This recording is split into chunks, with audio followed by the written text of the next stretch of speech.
come for a story this morning?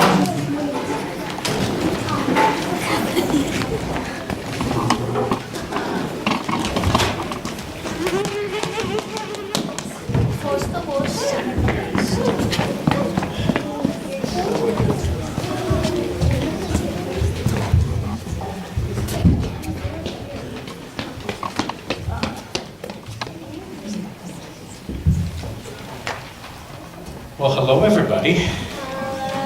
It's good to see you all.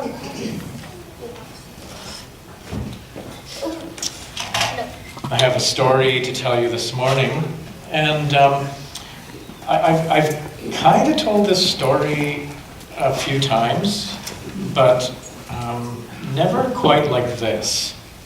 So it's going to be a little different than maybe what you are expecting this morning, and maybe you're not expecting anything, and so it'll be just fine. But it begins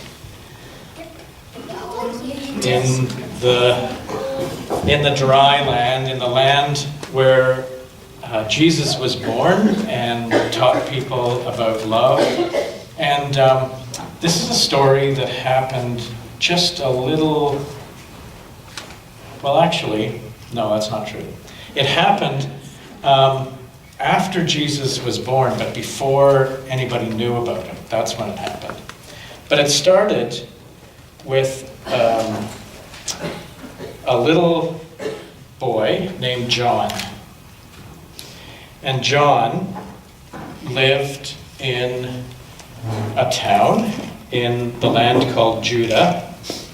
And he grew up like all little boys do, or little girls do, in these towns. Everything was kind of pretty normal.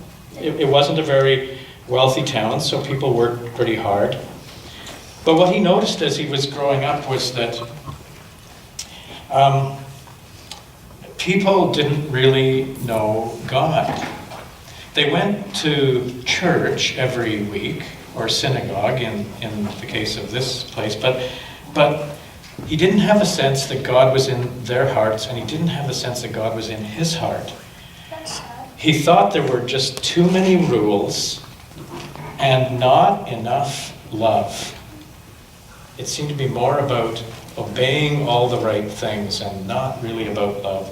And he definitely felt there was no peace. And so that was pretty amazing for a little boy. But when he grew up, he was still feeling the same, and so what he did is he decided he needed to go away, and he needed to go away by himself and find God.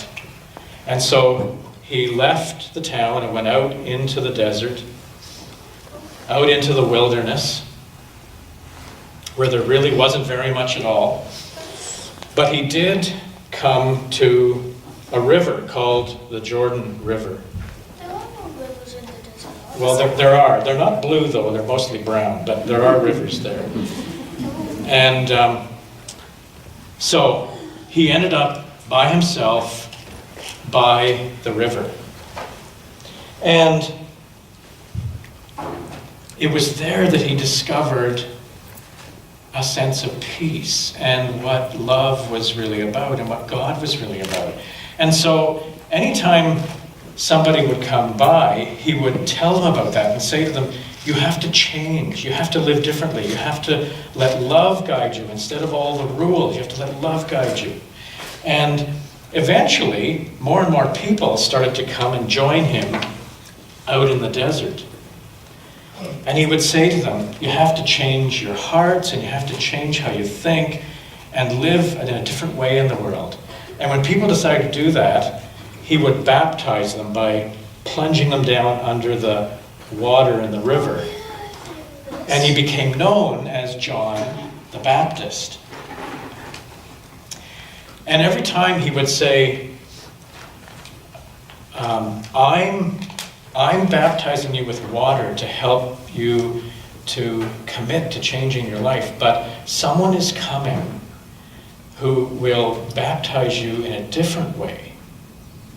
And we don't know when that's going to be, but I think it's going to be soon. And so the people began to wonder who it might be that was that was coming to do that. God and Jesus? Maybe it was Jesus. It's Maybe. probably Jesus. Was it the Holy?